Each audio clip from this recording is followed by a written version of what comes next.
Workout করে প্রথমে আমরা কিছু খাবো। এবার নিলাম কাজু বাদাম, নিলাম আমল বাদাম, এরপর নিলাম বাদাম, লাল বাদাম, এরপর নিলাম কিছু ছোলা, এরপর কলা নিলাম, বানানা, এটাকে ভেঙে দিলাম। তারপর আমরা ওটস কিনে নিয়েছিলাম, ওটাকে মিক্সড করবো। এবার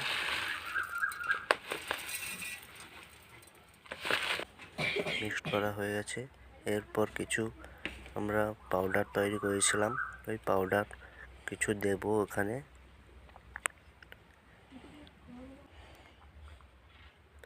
এরপর আমাদের দুধ আছে, দুধটা ওখানে ঢেলে নিলাম,